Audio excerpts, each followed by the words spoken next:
فرمان محمد صلی اللہ علیہ وآلہ وسلم لمبی زندگی کا راز یہ ایک تسبیح ہے۔ یہ تسبیح پڑھنے والا 100 سال تک بیمار نہیں ہوگا۔ اگر کوئی بیماری ہو تو یہ تسبیح پڑھ لو، صحت یاب ہوگا۔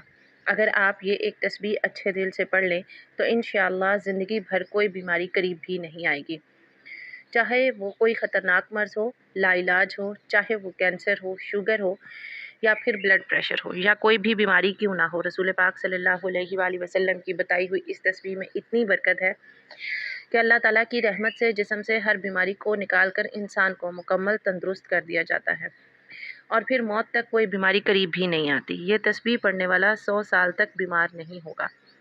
اگر کوئی بیمار ہو تو یہ تسبیح پڑھ لو، صحت یاب ہو جاؤ گے انشاءاللہ۔ کسی بھی نماز کے بعد صرف ایک تسبیح پڑھ لینا اور اللہ تعالیٰ کی بارگاہ میں یقین کے ساتھ دعا مانگنا، انشاءاللہ آپ کی زندگی میں کوئی بھی سخت سے سخت بیماری ہو وہ بھی ختم ہو جائے گی۔ اس تسبیح کی تاثیر اس قدر زبردست ہے کہ انسان حیران رہ جاتا ہے کہ اتنے چھوٹے الفاظ میں اتنی بڑی تاثیر کیسے ممکن ہے۔ یہ کلمات بہت طاقتور ہیں، ان کو اپنی زندگی میں ایک بار ضرور پڑھ لیں تاکہ آپ پر اللہ تعالیٰ کے خاص رحمت نازل ہو جائے اور جسم سے ہر قسم کی بیماری کا خاتمہ ہو جائے۔ یہ کلمات انسان کو نہ صرف بیماریوں سے محفوظ رکھتے ہیں بلکہ دل کو سکون عطا کرتے ہیں اور روح کو تازگی بخشتے ہیں۔ ان کلمات کو پڑھنے والا اللہ تعالیٰ کی شفا کا حقدار بن جاتا ہے اور وہ بیماری جو انسان کو برسوں سے تنگ کر رہی ہوتی ہے وہ چند دنوں میں ختم ہو جاتی ہے۔ جب ہم نبی صلی اللہ علیہ وآلہ وسلم کے ان اوصاف کو پڑھتے ہیں تو ہمیں اپنی زندگی کا محاسبہ کرنا چاہیے کہ ہم کتنے خود غرض ہو چکے ہیں۔ ہم ذرا سی بات پر لڑ پڑتے ہیں، ذرا سنبھال آنے پر فخر میں آ جاتے ہیں، اور جب نعمتیں کم ہو جائیں تو شکوے شروع ہو جاتے ہیں۔ لیکن نبی کریم صلی اللہ علیہ وسلم نے تو ساری زندگی ایک معمولی بستر پر گزار دی۔ ایک روایت میں آتا ہے کہ حضرت عمر رضی اللہ تعالیٰ عنہ جب نبی کریم صلی اللہ علیہ وآلہ وسلم کے حجرے مبارک میں داخل ہوئے تو آپ صلی اللہ علیہ وآلہ وسلم ایک کھجور کی چٹائی پر آرام فرما رہے تھے۔ چٹائی کے نشان جسم مبارک پر نمایاں تھے۔ حضرت عمر رضی اللہ تعالیٰ عنہ کی آنکھیں نم ہو گئی۔ عرض کیا، یا رسول اللہ، کیسر و کسریٰ ریشمی بستروں پر ہیں اور آپ صلی اللہ علیہ وآلہ وسلم کی اس چٹائی پر آپ آرام فرما رہے ہیں۔ آپ صلی اللہ علیہ وآلہ وسلم نے مسکرا کر فرمایا، عمر، کیا تم یہ نہیں چاہتے کہ ان کے لیے دنیا ہو اور تمہارے لیے آخرت؟ یہی وہ سبق ہے جسے ہمیں زندگی کا حصہ بنانا۔ ہم دنیا کے مال پر نہ اترائیں، نہ کسی کو حقیر جانیں، نہ کسی سے بے رخی کریں، بلکہ عاجزی اختیار کریں، شکر کریں، کائنات کریں اور محبت بانٹیں۔ اگر نبی کریم صلی اللہ علیہ وآلہ وسلم بھوکے رہ کر بھی مسکراتے تھے تو ہمیں بھی اپنی چھوٹی چھوٹی محرومیوں پر شکایت نہیں کرنی چاہیے۔ اگر نبی کریم صلی اللہ علیہ وآلہ وسلم نے کبھی کسی سے بدلہ نہیں لیا تو ہمیں بھی معاف کرنا چاہیے۔ اگر نبی کریم صلی اللہ علیہ وآلہ وسلم نے سب سے زیادہ دوسروں کی فکر کی تو ہمیں بھی دوسروں کے لیے جینا سیکھنا چاہیے۔ یہی سیرت طیبہ ہے، یہی اصل مقام ہے، یہی اصل عشق ہے کہ ہم نبی کریم صلی اللہ علیہ وآلہ وسلم کی زندگی کو پڑھیں، سمجھیں اور اپنائیں۔ ارشاد فرمایا، میرا دنیا سے کیا تعلق؟ دنیا میں میری مثال تو اس مسافر جیسی ہے جو تھوڑی دیر کے لیے کسی درخت کے سائے تلے ٹھہرتا ہے، پھر اسے چھوڑ کر اپنا راستہ لیتا ہے۔ اگر ہم رسول اللہ صلی اللہ علیہ وآلہ وسلم کی حیات طیبہ پر نظر ڈالیں تو معلوم ہوتا ہے کہ آپ کی زندگی ہر پہلو سے سادگی کی تصویر تھی۔ آپ نے نہ صرف اپنی زندگی سادگی سے گزاری بلکہ اپنے صحابہ کی تربیت بھی اسی انداز میں کی کہ دنیا کی بے وقتی کو خوب واضح کیا۔ آئیے دیکھتے ہیں اللہ کے رسول صلی اللہ علیہ وسلم نے صحابہ کرام کی تربیت کیسے فرمائی۔ حضرت جابر رضی اللہ تعالیٰ عنہ فرماتے ہیں کہ حضور نبی کریم صلی اللہ علیہ وآلہ وسلم مدینے سے آتے ہوئے بازار سے گزرے۔ آپ کے ارد گرد بہت سے صحابہ کرام تھے۔ آپ ان کے ہمراہ تشریف لے جا رہے تھے کہ راستے میں ایک بکری کا مرا ہوا بچہ پڑا تھا۔ اس کے کان چھوٹے تھے۔ آپ نے اس کا کان پکڑ کر فرمایا، ساتھیو، تم میں سے کون ہے جو اسے 1 درہم میں لینے پر راضی ہو؟ صحابہ کرام رضی اللہ تعالیٰ عنہم اجمعین نے عرض کیا، یا رسول اللہ صلی اللہ علیہ وآلہ وسلم، 1 درہم تو بہت بڑی بات ہے، ہم تو اس کو 1 پیسے میں بھی لینے کو تیار نہیں، اور اسے لے کر کیا کریں گے؟ کیا اب طے ہوا کہ اچھا، کیا تم اسے مفت لینے کے لیے راضی ہو؟ صحابہ کرام نے عرض کیا، یا رسول اللہ، اگر یہ زندہ ہوتا تب بھی یہ عیب دار شمار ہوتا کیونکہ اس کے کان چھوٹے ہیں، اور اب تو یہ مرا ہوا ہے۔ دیکھیے اللہ کے رسول صلی اللہ علیہ وآلہ وسلم دنیا کی بے حیثیت اور کم حیثیت کو کس انداز میں بیان فرما رہے ہیں۔ آپ صلی اللہ علیہ وسلم نے ارشاد فرمایا، اللہ کی قسم، اللہ تعالیٰ کے نزدیک دنیا اس مردار سے بھی کم حیثیت رکھتی ہے۔ پھر ایک اور موقع پر دنیا کی حقیقت ان الفاظ میں بیان فرمائی، یہ حقیقت ان الفاظ میں بیان فرمائی، اگر دنیا اللہ کے نزدیک مچھر کے پر کے برابر حیثیت رکھتی ہوتی تو وہ کسی کافر کو اس میں پانی کا ایک گھونٹ بھی نہ دیتا۔ اللہ تعالیٰ کی نعمتیں بے شمار اور لاتعداد ہیں، جنہیں کوئی گن نہیں سکتا اور نہ کوئی ان کا احاطہ کر سکتا ہے۔ پیدائش موت تک انسان اللہ کی دی ہوئی نعمتوں کو استعمال کرتا ہے اور اللہ کی نعمتوں میں بچپن اور جوانی بڑھاپا گزارتا ہے۔ سب سے پہلی نعمت انسان کی صورت میں ملتی ہے جو کہ اشرف المخلوقات ہے، پھر آزادی، سلامتی، قوت گویائی، قوت شنوائی، غرض تمام اوضاع اللہ کی طرف سے عطا شدہ نعمت کی صورت میں ہمیں ملتے ہیں۔ پھر انسان کو ہمیں محدود زندگی میں لا تعداد پر بے شمار اللہ کی نعمتوں سے واسطہ پڑتا ہے، جسے ایک انسان اگر عمر شمار کرنا چاہے تو شمار نہیں کر سکتا۔ چنانچہ قرآن کریم میں ارشاد باری تعالیٰ ہے، اور اگر تم اللہ کی نعمتوں کو شمار کرنا چاہو تو انہیں پورا شمار نہ کر سکو گے، بے شک اللہ پوچھنے والا نہایت مہربان ہے۔ اللہ تعالیٰ کی انہی عطا کردہ نعمتوں میں سے ایک نعمت صحت کی نعمت ہے کہ صحت کی حالت میں انسان تمام دینی اور دنیاوی کام سر انجام دے سکتا ہے۔ صحت کی نعمت کی وجہ سے سکون کی زندگی گزارتا ہے، اطمینان قلب کے ساتھ رہتا ہے، مگر ہمارے معاشرے میں خاص طور پر صحت کی نعمت کی قدر نہیں کی جاتی۔ مسلمان پر ضروری ہے کہ وہ صحت کی نعمت پر اللہ کا شکر ادا کرے اور صحت کی حالت میں اعمال صالحہ پورے جذبے کے ساتھ انجام دے اور ناقدری سے اپنے آپ کو بچائے، جیسا کہ نبی اکرم صلی اللہ علیہ وآلہ وسلم کا ارشاد ہے۔ عبداللہ بن عباس رضی اللہ تعالیٰ عنہ کہتے ہیں کہ نبی کریم صلی اللہ علیہ وآلہ وسلم نے ارشاد فرمایا، دو نعمتیں ہیں جن میں اکثر لوگ خسارے اور گھاٹے میں ہیں، صحت اور فراغت۔ اس حدیث مبارکہ میں نبی اکرم صلی اللہ علیہ وآلہ وسلم نے جن دو نعمتوں کے بارے میں ارشاد فرمایا کہ اکثر لوگ ان دو نعمتوں کی ناقدری کرتے ہیں، وہ صحت کی نعمت ہے اور فرصت کی نعمت ہے۔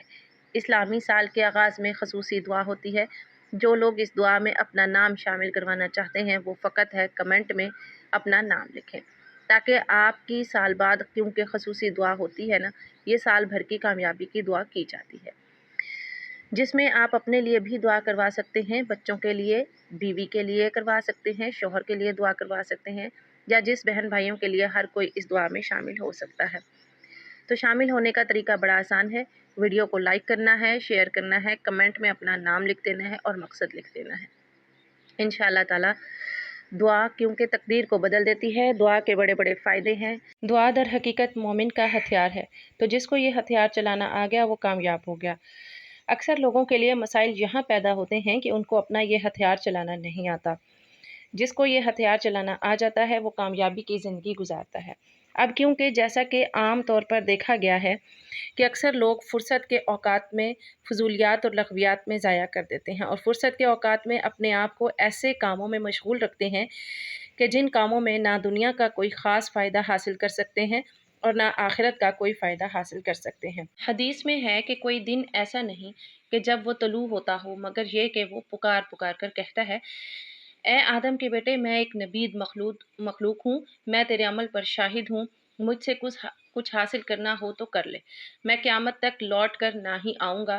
دوسری حدیث میں ہے، حضور اکرم صلی اللہ علیہ وآلہ وسلم کا ارشاد ہے، آدمی کے اسلام کی خوبی یہ ہے، لا یعنی کو چھوڑ دے۔ دوسری چیز جس کے بارے میں نبی کریم صلی اللہ علیہ وآلہ وسلم نے ارشاد فرمایا کہ اس کی اکثر لوگ ناقدری کرتے ہیں، وہ صحت کی نعمت ہے، جس کی ناقدری اس طرح ہوتی ہے کہ صحت کے زمانے میں اگر آدمی کوشش کرے تو وہ اللہ تبارک و تعالیٰ کی خوب عبادت کر سکتا ہے، ذکر و اذکار کر سکتا ہے، تسبیحات کر سکتا ہے اور قرآن کریم کی تلاوت کر سکتا ہے، اور اعمال صالحہ میں اور نیک کاموں میں اور عبادات میں خوب مجاہدہ کر سکتا ہے۔ مگر اکثر ایسا ہوتا ہے کہ انسان صحت کی حالت میں نیک اعمال کو فراموش کر دیتا ہے اور لاپرواہی کے ساتھ صحت کی نعمت کی ناقدری کر دیتا ہے۔ حالانکہ صحت کی نعمت کا ایک بڑا فائدہ یہ بھی ہے کہ اگر آدمی صحت کے اندر کسی عبادت کا عادی ہو اور بیماری کے ایام میں وہ عبادت نہ ہو سکتے ہو تو اللہ تبارک و تعالی بیماری کی حالت میں اسی عبادت کا ثواب عطا فرماتا ہے۔ حضرت انس رضی اللہ تعالیٰ عنہ فرماتے ہیں، رسول اللہ صلی اللہ علیہ وآلہ وسلم نے فرمایا، جب مومن بندہ کسی بیماری میں مبتلا ہوتا ہے، اللہ تعالیٰ اس فرشتے سے فرماتا ہے، اس نیک اعمال کو اس کے نامہ اعمال میں لکھ دیا کرو جنہیں وہ صحت کے زمانے میں کیا کرتا تھا۔ پھر اللہ تعالیٰ اسے شفا اور صحت عطا فرما دے تو اسی گناہوں سے پاک و صاف فرما دیتا ہے۔ اگر اسے اپنے پاس بلا لے تو اسے معاف فرما دیتا ہے اور اس پر رحم فرماتا ہے۔ حضرت عبداللہ بن عمر رضی اللہ تعالیٰ عنہ فرماتے ہیں، رسول اللہ صلی اللہ علیہ وآلہ وسلم نے فرمایا، جب کوئی بندہ کوئی عبادت کرتا رہے پھر بیمار ہو جائے تو اللہ تعالیٰ فرشتوں سے فرماتا ہے، اس بندے کے لیے اس عمل کا ثواب بھی لکھو جو عمل وہ صحت کی حالت میں کیا کرتا تھا، یہاں تک کہ میں اسے صحت دے دوں یا اپنے پاس بلا لوں۔ حضرت شفیق رحمۃ اللہ علیہ فرماتے ہیں، حضرت عبداللہ بن مسعود رضی اللہ تعالیٰ عنہ بیمار تھے، ہم لوگ عبادت کے لیے حاضر ہوئے، حضرت ابن مسعود رضی اللہ تعالیٰ عنہ رونے لگے، ہم نے آپ کو تسلی دی تو آپ نے فرمایا، میں بیماری سے پریشان ہو کر نہیں رو رہا ہوں، اس لیے کہ میں نے رسول اللہ صلی اللہ علیہ وآلہ وسلم سے سنا ہے کہ بیماری گناہوں کے لیے کفارے کا ذریعہ ہے، اس لیے بیماری سے پریشان ہونے کی ضرورت نہیں ہے۔ میں اس بات پر رو رہا ہوں، بیماری کمزوری کے زمانے، بڑھاپے کی عمر، جس میں طاقت اور قوت مفقود ہونے کی وجہ سے انسان عمل نہیں کر سکتا، محنت کے زمانے میں بیماری آتی تو بیمار ہونے سے پہلے جو اعمال کرتا تھا، بیماری کے زمانے میں بھی ان اعمال کا اجر و ثواب لکھا جاتا ہے۔ اس بات پر رو رہا ہوں، اس لیے ہمیں چاہیے کہ ہم اللہ تبارک و تعالیٰ کی طرف سے عطا کردہ عظیم نعمت صحت کی قدر کریں اور صحت میں خوب عبادت کریں، تاکہ ہمیں آزمائش اور بیماری کے ایام میں بھی اس عبادت کا ثواب ملتا رہے، اور صحت کی نعمت کو بیماری سے قبل غنیمت، یعنی جیسا کہ حدیث میں آتا ہے، عمر بن میمون اودی رحمۃ اللہ علیہ بیان کرتے ہیں، رسول اللہ صلی اللہ علیہ وآلہ وسلم نے ایک آدمی کو نصیحت کرتے ہوئے فرمایا، 5 چیزوں سے پہلے غنیمت سمجھو، اپنی جوانی کو اپنے بڑھاپے سے پہلے، اپنی صحت کو اپنے مرض سے پہلے، اپنے مالدار ہونے کو اپنی محتاجی سے پہلے، اور اپنی فراغت کو اپنی مصروفیت سے پہلے، اور اپنی زندگی کو اپنی موت سے پہلے۔ اللہ تعالی ہم سب کو صحت کی نعمت کی قدر کی توفیق عطا فرمائے، آمین۔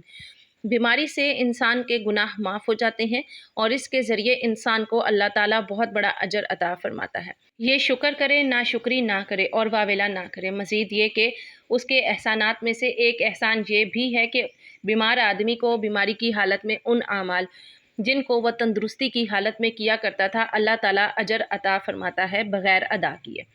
بیماری اللہ تعالیٰ کی طرف سے آتی ہے اور اس سے شفا بھی اللہ ہی دیتا ہے، جیسا کہ قرآن پاک میں ارشاد کہ جب میں بیمار ہوتا ہوں وہ اللہ ہی مجھے شفا دیتا ہے۔ بیماریوں کے علاج کے لیے مختلف طریقہ ہے، علاج مستعمل ہے، انسان بیماری کے قابو پانے کے لیے ہر وقت کوشاں رہتا ہے، اس لیے نت نئی دوائیں استعمال کرتا ہے، لیکن شفا اس وقت منظور ہوتی ہے جب اللہ کی طرف سے منظوری ہو۔